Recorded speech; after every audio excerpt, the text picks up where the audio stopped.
Go ahead. We are now recording. Okay.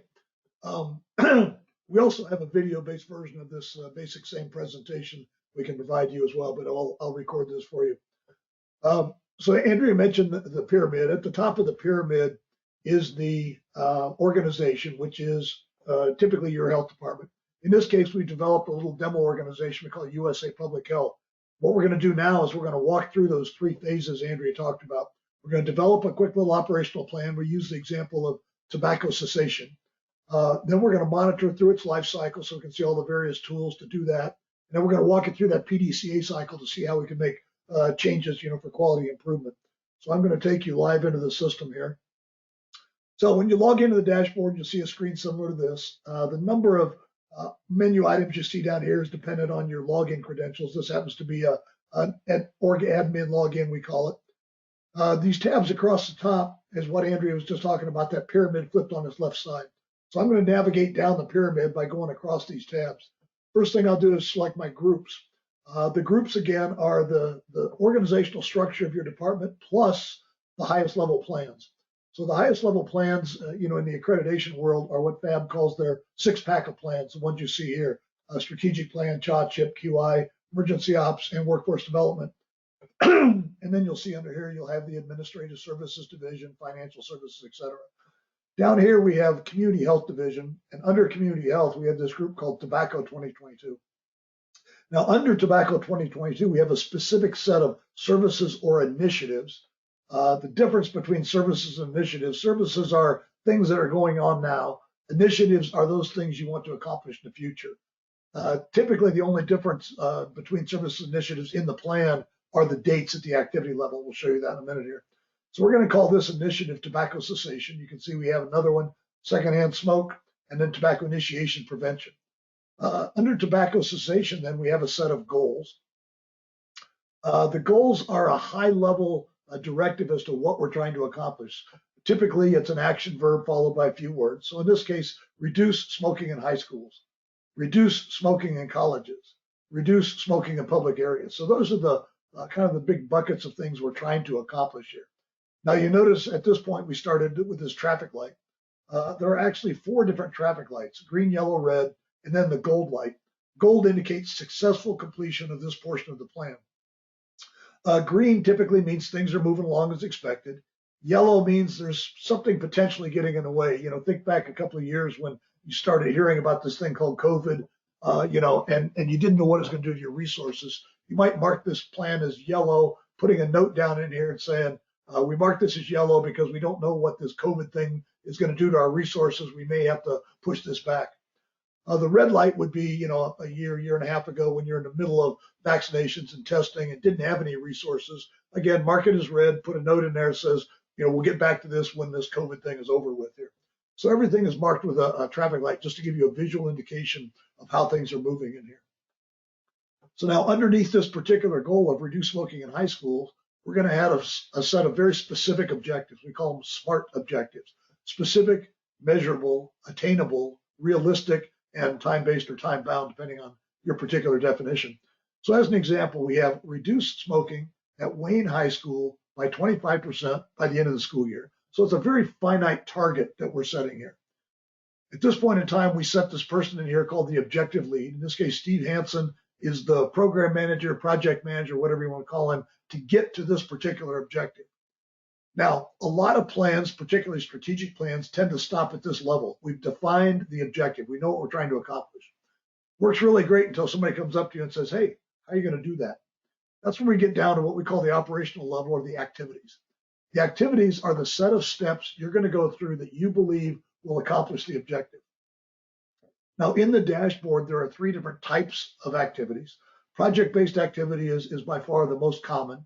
The next most common would be the quantitative measurement activity, and then the quality assurance activity. We will have an example of each of those as we go, and we'll talk about the differences in here. So our first activity is we're going to create training content materials for students and faculty on the dangers of smoking. So in this case, we're going to be creating PowerPoints and videos and that sort of thing, so we can go to the schools and train. Every activity's got a performance metric. The performance metric is, how do I know when I've successfully completed the activity? So in this case, we have training content materials are created. So we're trying to create the training content. Once we've created them, we're done with the activity.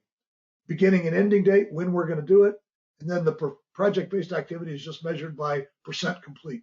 A couple of different options here to give you just a checkbox to say we're 100% complete, or 0 to 100% in this case. So you notice down here in the notes field, whoever was doing the building the content here said completed chapter 1. This is probably 25%, chapter 2, 50, 75, and 100%. So it just gives you the ability to march it through time, if you will. The other thing we do at the activity level is we assign teams. So I click on this little pencil icon, and I'm going to open it up to the whole department here. So in this case, you'll see we have team, lead, and email. Team members, down here, you'll see we have Steve and Andrea as team members. The team lead that we've assigned is Steve Hansen. And then the email notification. Steve is going to get an email on a regular basis to come back in and update this particular activity. We call that real-time planning. We'll go into great detail in a few minutes on that, but it is probably one of the most important features of the system. If you develop a plan like your strategic plan, you get it into the system, even if you put it on a book on a shelf, unless you have a process to keep that information up to date, it's very difficult to manage in the PDCA cycle. What are you going to check against? You're going to have old data in there. So that's what the real-time planning is all about here.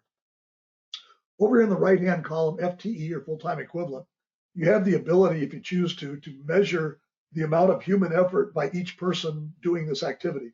So you can see we have Steve at a 0.1 or about 10% of his time during the activity time, and then Andrea at about a 0.3 or 30% of her time during the activity time. And what we do with the FTE value is we can roll it all the way up the pyramid. So at the activity level, you see the 0.1 and 0.3 equates to a 0.4 FTE to get the activity done. If I take all three of these activities and roll them up to their objective, down here we have a 1.0 FTE. So what we're saying is it's about one full-time person, maybe spread across several bodies here to actually accomplish this particular objective. And we can go all the way up the pyramid with that. Now back to our activities. The other thing we have is the ability to have external partners here. So I click on this little guy and we see that we have VMSG Dashboard as a partner organization and Fred Erickson as the partner contact within that organization. You can have as many partners in here, and these obviously are your partners. There's a tool under the main menu to create the partner database, and you can have as many contacts in that database as you want. Now there is an option to make Fred, in this case, a user in the system. And by doing that, you can assign that email notification to Fred. So instead of you having to call Fred and say, hey, how are you doing on this activity? Going back, logging into the system, finding the activity, updating the activity, we can short circuit that whole process. Fred can get an email from the system. He'll go back in through a link in the email to what we call quick update. Very, very simple way to actually do the updates on the utilities that or the activities that we've assigned to them. And by the way, we will train your partners on how to do that at no cost to you. So we can have a team, and then we can have external partners in here. So that's activity 1, is creating the training content. Activity 2 then is going to be to take that training content and provide 9 training sessions each month on the dangers of smoking to students and faculty. Now this is what we call a quality assurance activity. QA activity is unique in a couple of things. First of all, this little wizard is available for all the activities to set up the criteria in here. So you'll notice that instead of a beginning and ending date, we have a beginning date and a frequency. And the frequency can be anywhere between weekly and every 5 years. And what we're saying is this activity is repetitive. So what we know we're doing is 9 training sessions per month. So I've got the frequency set up to monthly. The other thing we can do on this activity is automatically set that traffic light for you. So we know that we're trying to do 9 training sessions. So if we're at or equal to 9, it's going to set it to green. We decided that if we get down to 6 or below, we're going to call it red, and anything in between will be yellow. So it's just automatically going to set the light for you. The metric type down here is training sessions provided. You'll notice over here what it's actually done is built the performance metric for you. Training sessions provided, measured monthly, green, yellow, and red. So that's the second activity, is this repetitive activity. We're going to do 9 training sessions each month. Our third activity then is going to be in parallel. We're going to go out and contact all 20 tobacco vendors within a mile of Wayne High School to assure they're not selling to minors. Again, we have the wizard over here. So we have a beginning and ending date, just like the project-based activity. We have a target number that we've set in here, that 20 tobacco vendors, we put that in there. We can count up in either decimal or dollars. So this is the activity you would use if you're doing any kind of grant management or budget management or anything like that. You can do it in dollars. Again, a metric type is tobacco vendors contacted. Data entry types, the default is enter a value to add to total. So I'm doing this over the course of about 5, 6 months, something like that. If I'm doing that, I may go in every month and add a value in here. It's going to add up and calculate the total that we've done in that period of time. When we get to 20, we know we're at 100% done. The other option is just enter a total value. So if I'm going to do this in a week, let's say, I might just put in the number of 20 and I'm done with it at that point. So that's the quantitative measurement activity. So what we've just done in the last 5 minutes is we created a quick little operational plan to manage the tobacco cessation program within the department. If I take you back to the dash or the pyramid, it looks like this. It was under our group Tobacco 2022. Tobacco cessation was the initiative we selected. Of the goals, we selected reduce smoking in high schools. Under that, we selected the one objective, reduce smoking at Wayne High School, and then the steps we're going to go through to get there. So that's the operational planning process. Every plan is in exactly the same model here. The nice thing about that is, as you're going back and forth between plans, it makes it very easy to determine the status of the plan by having a common model across them all. Pardon me. Now, that takes us to the PDCA cycle. So now we've got a plan in place. What we want to do next, obviously, is execute the plan. So in the do phase, we start the execution of the plan. And that's where that real-time planning comes in. So everybody who is designated as an objective or an activity lead is going to get an email notification.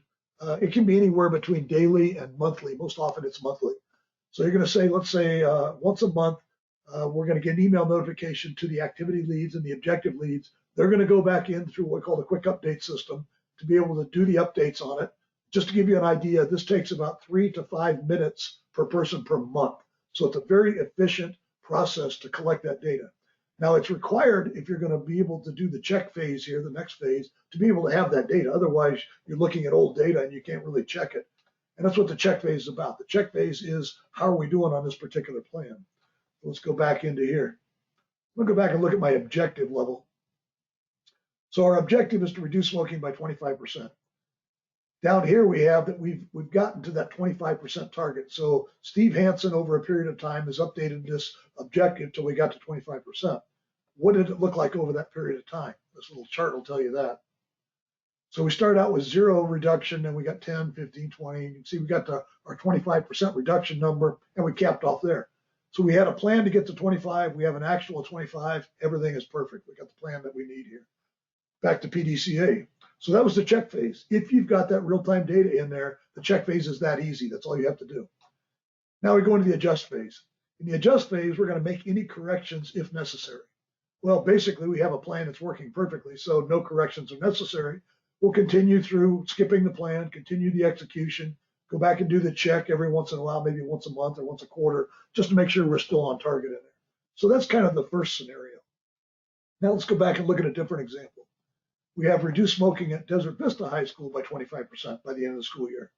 Down here in our percent reduction, we can see that Steve was the same guy who was updating this, only got to 21%, it looks like. So again, looking at it over time, ramped up, got to 21 and capped off here.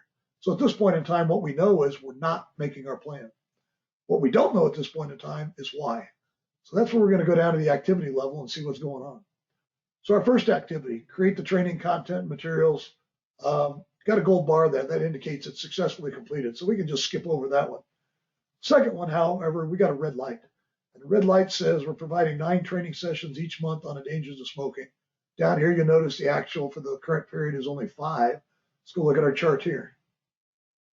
So we got up to our 9 training sessions for about 3 months in a row, and then whoosh, dropped off the face of the earth. Maybe we can assume that this is the point in time when COVID came around, kids were having to stay home and work virtually to go to school versus going into school. Our training program was, only to go face to face and do the training.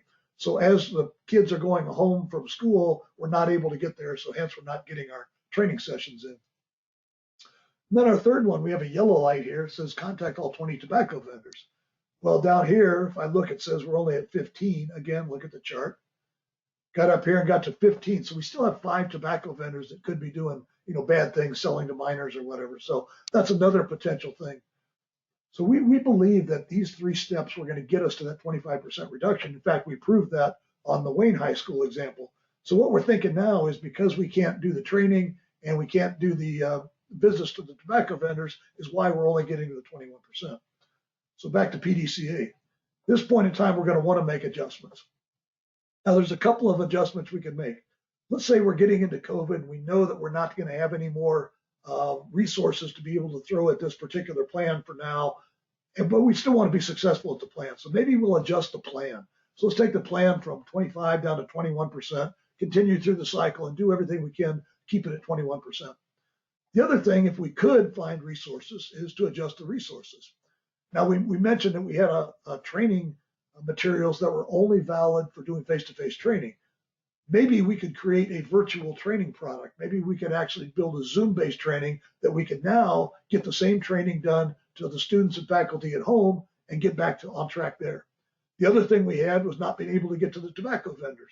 At this point in time, maybe it's because of COVID again. Maybe we could hire an external contractor to be able to go out and contact those last 5 vendors. So the potential adjustments are, as you saw, no adjustment necessary if we're working great. Maybe adjust the plan if the scenario makes sense. If we can, we adjust the resources to get back on the plan. And then the fourth scenario might be adjusting the plan a little bit down and the resources a little bit to try to get back on plan. So that's the PDCA cycle. Everything is going through this cycle all the time. Andrea mentioned macro level performance monitoring. This is really a cool tool. Once you get a good set of plans in the system and you can, over time, get all the divisions and offices and programs planned, you've got a tool that you can go in immediately and get the status. So I'm going back to my group screen. So the dashboard is dependent on what group you have selected here. I could be at the department. I could look at the entire department on one screen. In this case, let's say I'm the community health director and I come in the morning and I just want to say, hey, how are we performing in community health, which consists in this case of WIC and tobacco, it looks like. So I'm going to go up to the little traffic light in the top right corner, click on that. Takes it about 10, 15 seconds to actually develop all the links and everything it needs to show you that. There we go.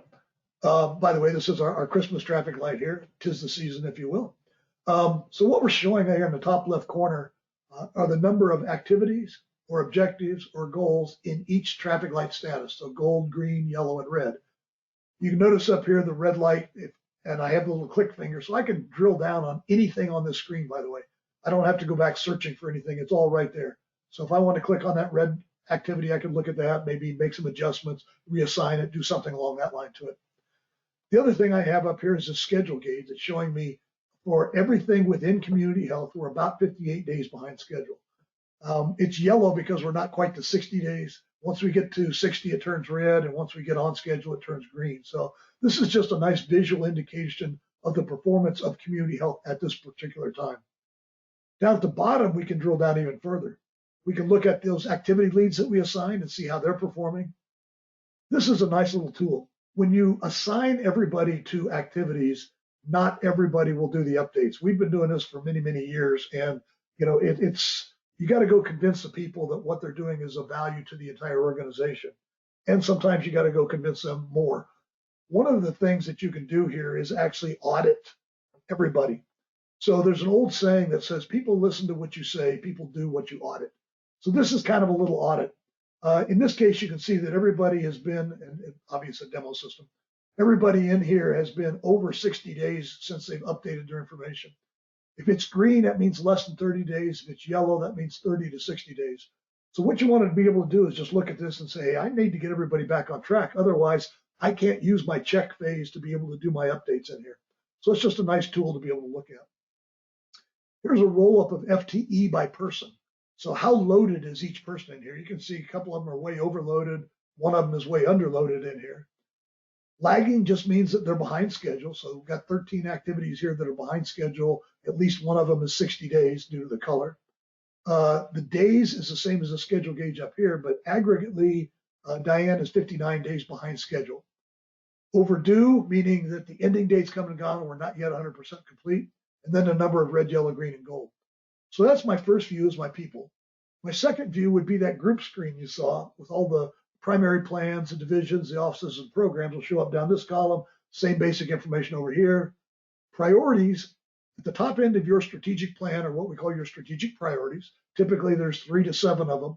they would appear down this column here. And again, what you're doing is mapping them against every other thing in the department to see that everything you're doing in the department coincides with your strategic priorities. Top of the screen up here it's kind of a bookmarking thing for objectives. So the objective is the target up here. What I'm looking at are my priorities, and these are specific objectives that you personally want to keep your eye on. They're attached to your login ID. So when I go into this screen, these are the ones that I personally selected. Typically the reds and yellows, because if they're green and gold, you don't necessarily need to watch them. They're on track here. And again, I can drill down right to these and get all the information that I need. So that's the dashboard screen. Again, I can do the entire department, or I can do any plan or any office in the department. Now, over COVID, we had a lot of extra time because you guys were out saving the world. And what we decided to do is build some of the functions that people have been asking for. One of those was the ability to do a lot of these functions on your phone. So we built VMSG Mobile. VMSG Mobile it's kind of a cool app because it doesn't really require an app on your phone. The app is built dynamically in the web browser on your phone, so it's always up to date. You don't have to worry about updating apps or anything like that. This is the same screen you just saw broken into 3 phone screens: top left corner, bottom, top right corner. Same functionality. You can drill down on anything on this screen and get to it. So it's just a nice tool to be able to check your performance at any point in time. So this slide is indicating that what we just talked about is the core functionality of performance management and the VMSG dashboard. If you implement those plans that we've been seeing, and they're the Fab 6-pack of plans in the system like that, you will have a fully demonstrated performance management.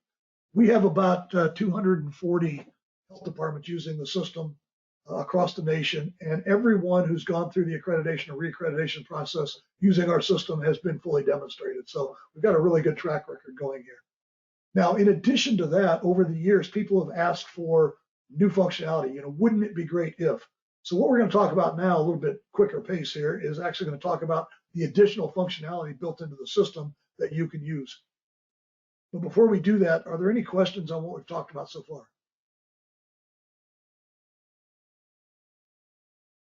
I don't have any questions. Anybody else? Okay, let's move on.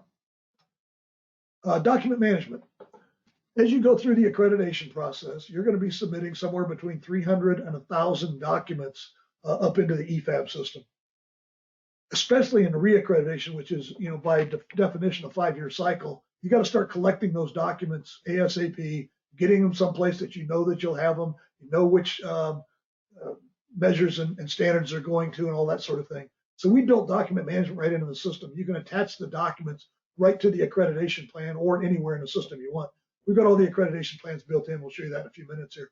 But what you can do is keep all the documents in the system so that when you're ready to go up into EFAB, you know exactly where they are, you know exactly what the expiration dates are and everything else.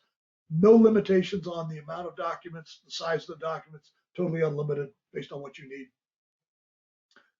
3-dimensional planning. This is the ability to look across everything in the system for commonalities, gaps, overlaps, and such. So as an example, the essentials of public health. You'd like to know, how are we doing against each of the essentials out there? You can map that into the system and go back and say, show me everything we're doing for essential number 1. Fab standards are all in there. So if you want to go across, this is really recommended when you're getting ready for your site review, is to be able to go in and say, here's everything we're doing across the whole department related to Fab Standard 6.1. The strategic priorities from your strategic plan are mapped against everything else in the system to make sure that everything you're doing fits up into your strategic plan, which it pretty much has to. And then those documents out there can be mapped as well.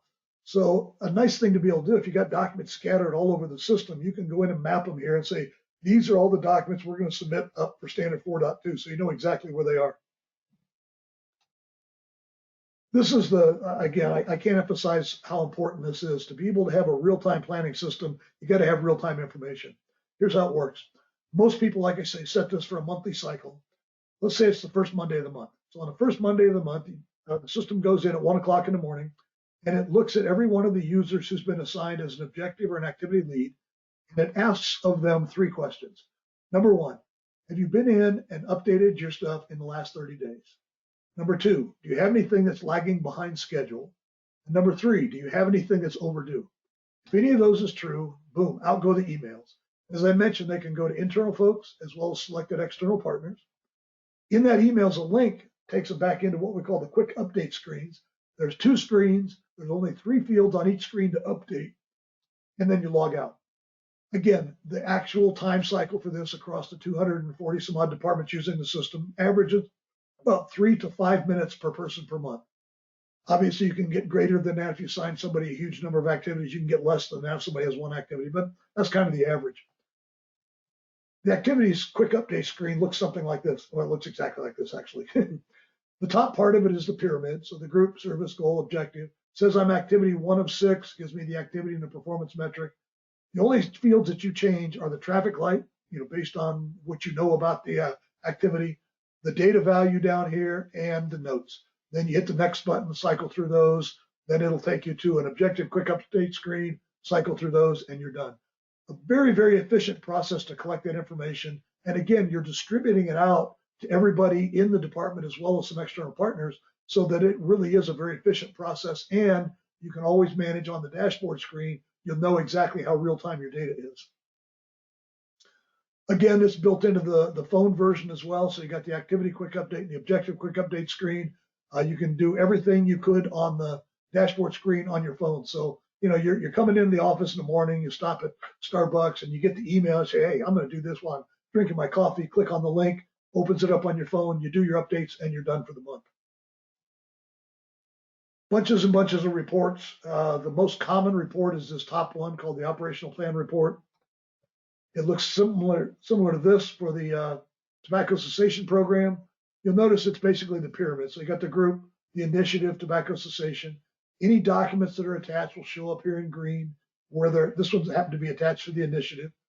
The goal, the data source. There's a field, a reasonably new function we've added, data source, which allows you to put a link in to the data source for this particular goal or objective or activity. So where am I getting the data to update this? There's a link button you click, and it'll open up that particular website, take you right to where you need to go to be able to do your updates. So it's a nice tool. Then you can see we got the objectives, we got the people, the status, the traffic lights, everything you want to know. Now, this is the type of report that the person who's actually managing this particular program would want to have this kind of detail. Most people don't want to see that kind of detail, which is why we built VMSG Public. VMSG Public is just a quick and simple way to create public-facing web pages out of any data elements in the system. So this happens to be one, again, for tobacco cessation. You can see we have the goal of reduce smoking in high schools. When I roll over, you can see the number of gold, green, yellow, and red activities and the timeline. So we're 11 days behind schedule. These we call indicator rows. You can have as many as you want. You can scroll them forever if you want to. I can do it at any level from goal, objective, activity. Everything's got a rollover on it to tell you how far along you are in that particular activity. What it ends up doing is creating this unique web address. You grab that, you put it in an email, send it to senior management, say, here's how we're doing on our strategic plan or our tobacco cessation plan or our chip or whatever it happens to be in there.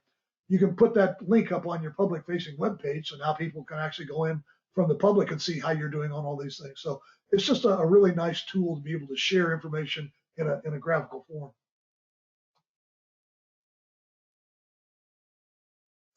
We got one more section to go through, but are there any questions on anything we've talked about so far?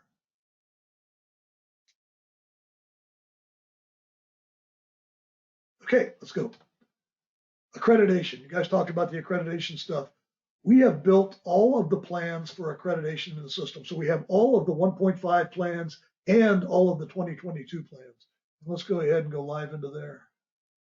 So back at our group screen, if I scroll down here, you'll see we actually manage the whole accreditation process for the state of North Carolina. So we have the North Carolina plans in there, the Michigan plans are in here, but down here are the FAB plans. So we got the 1.5 plans. I'm assuming you guys are going 2022, and I would, by the way, highly recommend it. They did a beautiful job of streamlining the whole accreditation process with this one.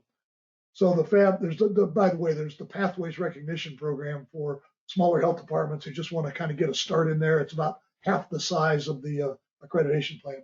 But the FAB 2022 local would probably be the ones you guys would start with. And then I'm going to go up and look at the services here. So the first thing you have is the process. And the process breaks down into a plan, preparation, application, etc. This is kind of a high level plan. It's not the detailed stuff, but the high levels down here. And you'll notice down here, here's that data source, the FAB standards and measures. If I click on this link, it'll take me right to the FAB standards and measures document in here. So then I have the backup document in there as well. When I go back here to my services, I'll go down to the domains. So you notice in 2022, there's 10 instead of 12 domains. And I start drilling down, I get down to the standards. Underneath the standards, I have the measures. The measures is where the documents are required basically at this point in time. Here's document management button on every screen. You click on that, you add your document right in there. Now, if you're like me, you look at this and say, community health assessment data within 5 years. I say, boy, that's great. What all is in a community health assessment? So I go down to the activity level, and sure enough, here's the 7 things that are required. Now, just to give you an idea, everything that you see on this plan is extracted from FAB documentation. We didn't make any of this stuff up. So at this point in time, you've got the 7 things that you need to be able to go through the accreditation process. Once you get those together, you build your CHA, and then you put it up on the dashboard here. So here's how we typically start this out. At the service level where you got all the different domains, you'll typically have people assigned as what we call domain leads or domain managers. And what we'll do is push those names all the way down to the objective and activity level automatically. And then you're going to say, okay, we're going to plan on submitting for accreditation December 15th of 2023. So we'll put that end date down on all the activities. You pick a start date, we'll push all that down for you. As soon as we do that, then the real-time planning gets enabled so that those emails start going out to all those domain leads. Those domain leads can also go in and reassign the objectives and activities if they choose to people on their team or whatever. But what it does is it marches you through the accreditation process and gives you a complete tracking system, the ability to attach all your documents in there so you have everything in one place. So it's really a nice tool to be able to walk yourself through the accreditation process. At some point in time, a lot of people, before they do their FAB site visit, do what they call a mock site visit, meaning that they're going to hire somebody, some FAB expert to come in, review all their documents, review all their plans, just make sure they got everything ready for the site visit. So we call that a mock site visit. Used to be people would bring people in, and pay them for airfare and hotels and all that kind of stuff and come in and do it in person. During COVID, that wasn't happening. So what we did is built the ability to do a virtual mock site visit. So again, we will train the person. It's a very simple process to go through. On every activity screen, there's a review button. They click that. It opens up these fields here that they can go in and say, hey, this is great. Mark it as green or gold. Or, hey, you got something to worry about because your expiration date on the document will be passed by the time you submit it. Mark it as red. Once they get done going through this process, there's a report you generate called the Accreditation Review Report. Once you generate that, it gives you all of the plan details as well as all of the feedback from the reviewers in there. So you can march right through it, look any place where you've got reds or yellow lights, make the corrections, and then you're ready for your site visit. So this is all built in as well. So that's the system. What we're going to talk about now is how do we get you up and running quickly? As Andrea mentioned, we only deal with public health. So the system is tuned for public health. So it makes it very easy for us to bring up a new account. Literally, we can do it in a couple of hours. First of all, we're going to ask you for 3 pieces of information: the org chart for your department, user list of people who are going to be in there, and we'll send you a spreadsheet to fill in, do that. And then a couple of graphics like your logo and stuff to personalize it. Once we get that built for you, we're going to start the training process. The training process starts with an introduction for everybody on the team. Even if they're just going to be doing the quick update stuff, it's good to have that picture of what the system does. It'll be similar to what we've gone through today. Then we're going to say, hey, if you've got a couple of plans ready, send 1 or more of them over. And what we'll do is we'll structure it into the system. So we'll take, for instance, your strategic plan, and we'll take one of the initiatives all the way down to the activity level. And then what we'll do is we'll set up a training. We'll structure those plans into a dashboard. And then we'll set up a training to actually walk you through what we've done. And then here's the next steps to go through for you to complete the plan. And what we'll ask you to do is go away and complete the plan. And then we'll come back and do another training where we actually review what you've done and make some suggestions and maybe a little bit of a critique to get everything up and running. Once you have that in there, we can turn on the real-time notifications. And then we do ongoing training. The next typical step in training is to take everybody who's going to actually be entering plans through the operational planning process. And then we ask everybody to create a little plan. Sometimes it's just something fun, like we've been working with a department in Missouri, and they've been doing Christmas vacation plans, or my next vacation to Vegas plans, and just, cute little things to just get your mind into developing a plan. And then after everybody's developed, and it can be very, very short, if everybody's developed a plan, we walk through another cycle where we actually go through and review those plans. So we actually go through and say, oh, this is great, or you might want to think about making this objective more smart, if you will, more specifics and that sort of thing. And the training goes on forever, by the way. So you get new people in, we provide training. We do not charge for anything other than the user licenses. Built into the system is complete training, help, and information. Go back here. So I'm at my services screen right now. If I had a question about anything on this screen or how to enter a service, I can go to the blue eye up here. You notice it took me right down to adding and managing services, right where I came from. Here's the steps that you're going to go through to add a new service, to delete a service, to edit a service. Everything else that's on that screen is defined in here. In addition, if you like video training modules, here's a link to a video training module specifically on adding and managing services. Down here is the full document. This entire help document is built into a hyperlink PDF file. You can dock it on your desktop. You can print it off, whatever you want to do. And then down here is what we call implementation guidelines. And what it is a document that we've collected over the years of helpful hints that people have suggested, things that worked well, things that didn't work so well. It's got a couple of operational planning templates in there so that you can build an operational plan in a Word or a Excel spreadsheet, whatever you like first, before you enter it into the system. There's some IT things in there about firewalls and different things like that, but it's just a nice read as you're implementing the system in there. Up at the top left corner, these top 5 are the training videos. Everything you want to know but we're afraid to ask is included in these videos. So the introduction for everybody, we kind of like everybody to go through that just to get that overview. And then the basics is every screen and button on there. The operational plan development is what we like to do in person if we can, but if you prefer to do online training, it's here. Performance monitoring is all about the charts and graphs and reports and dashboards and everything else.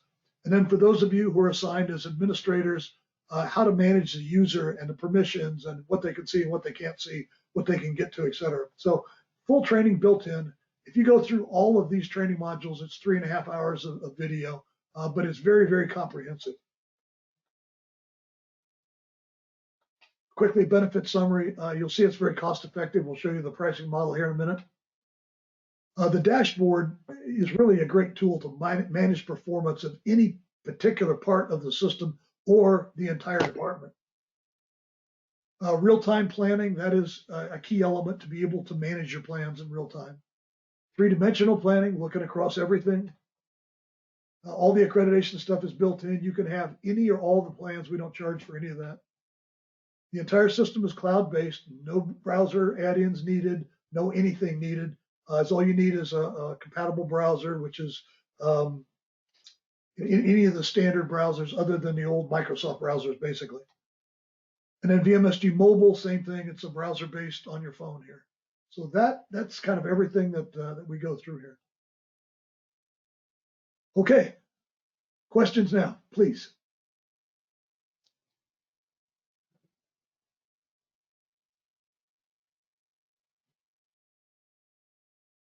Ta-da!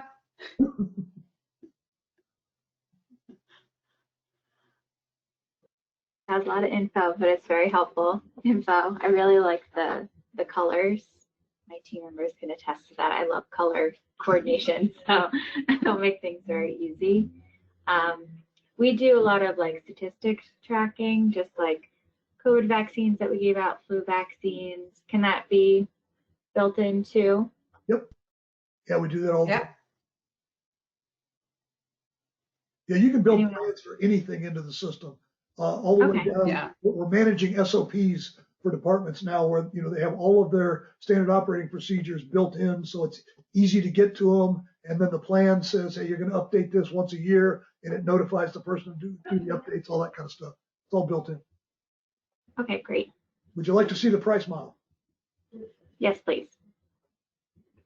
Okay, so when Fred was talking, he was saying that, you know, the price model made it really simple, you know, especially there is no setup fees. And well, I guess the fee would be, you know, spread the word if you really like the dashboard, because that's how we grew, is by word of mouth.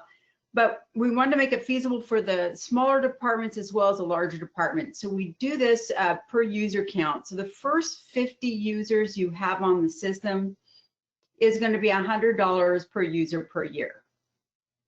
Now, I saw that your jurisdiction, you know, you may, I don't know how many employees you have with the health department, but the thought would be, okay, if I have, let's say, that group that is giving immunizations, that group lead would want to be able to come in and open up their dashboard, and all those activities or those numbers of how many immunizations would be automatically updated. So those people doing the activities would be activity leads.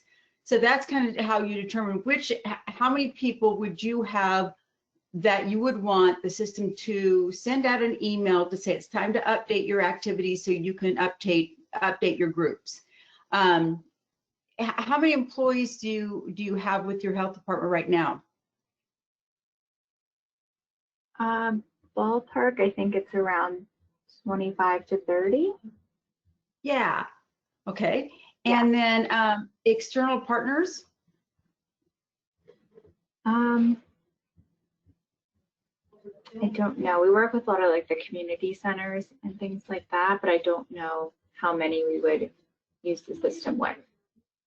Yeah, and you know what? Those, by the way, those groups of community partners are like the last ones to add. So if you add, you know, down the road because you're implementing something in installments, like you want to implement your group leads and automatic updates, and those external partners don't come on board until 6 months from now, we prorate it to make it coterminous with your agreement.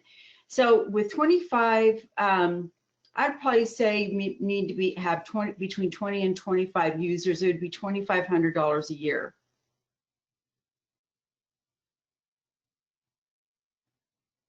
And the good news is there's no add-on fees of anything. That's all we ever charge. All your training is included indefinitely, all your support, all your setup and everything else.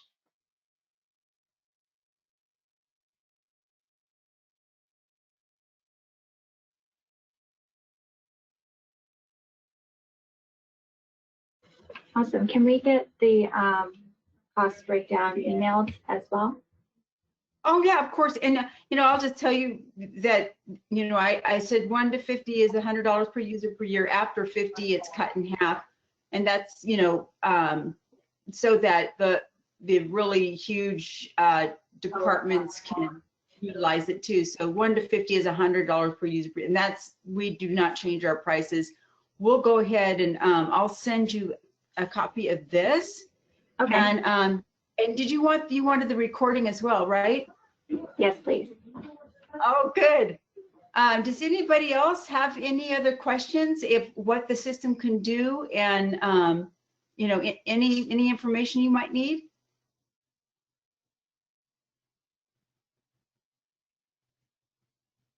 Okay then. Thank you guys so much for joining us on the presentation. If you need anything, Veronica, I'll go ahead and send you this along with the recording and any other kind of our implementation guidelines and things like that. Sounds good. Thank you so much. Thank you, everybody. All right. Have a wonderful You guys Christmas. have a great rest of Take care. Happy holidays. Thank you too. the day. You too. Bye. Bye.